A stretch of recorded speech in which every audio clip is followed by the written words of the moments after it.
Allah is beyond having objectives, purposes, or goals. According to the principles of al-Sunnah, Allah does not do anything for a reason or cause. There is no cause, no reason, no influence can compel Allah to do something. This is why Allah acts with wisdom, not compulsion. Wisdom means that His actions are appropriate and fitting, hikmah. But ilat is something else entirely. What is ilat? It's when something isn't really wise or proper, but a form of necessity forces you to do it anyway. A cause arises, and we as humans are sometimes forced to act against our own benefit because of that cause. That is ilat. But Allah does not act with ilat. Meaning He never says, because of this cause, I must do this. He acts with wisdom, that's all. And this wisdom doesn't constrain Him either. Why? Because one of His names and attributes is Al-Hakim. Hakam means that every act is perfectly placed, done at the right time and in the right way. It's an attribute. We are not talking about that. Names and attributes can sometimes be used interchangeably in theology from the perspectives of divine names and attributes. Allah is beyond selfish motives. Why? Because He is beyond having aims. Let's say someone says, I love this person. Why do I love them? Because of their beauty. What happened then? You became captivated by their beauty. So beautiful, so attractive, man or woman, their appearance triggers an inclination in the heart.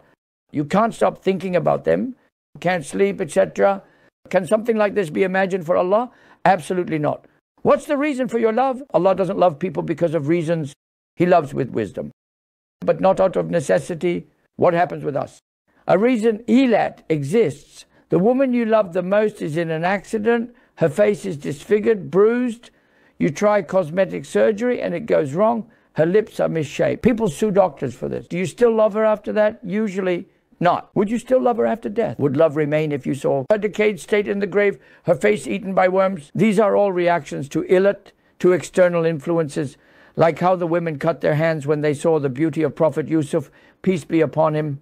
That was love caused by compulsion. They said Zulayha's heart was filled completely with love. That kind of love exists in humans. And it's always caused by something. If Yusuf alayhi salam wasn't beautiful, hadn't she seen other men? So the extreme beauty was the cause. It's an example. These are things that come from ilat. All of this applies only to the servant. According to the situation, the heart's inclination increases or decreases. But the Creator is beyond goals, motives, and aims. What is a goal? I love this. Why? Because it's beautiful. Why would Allah love someone because of that? He created all beauty. He has no need. He's not influenced. Why would He do good to someone or incline towards certain things because He loves them?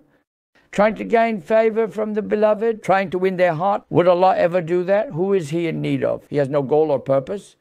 Yes, He bestows upon whom He wills. He grants paradise. He gives health, blessings, material or spiritual, but not because of a reason, not expecting anything in return. That is what is called agra, goal.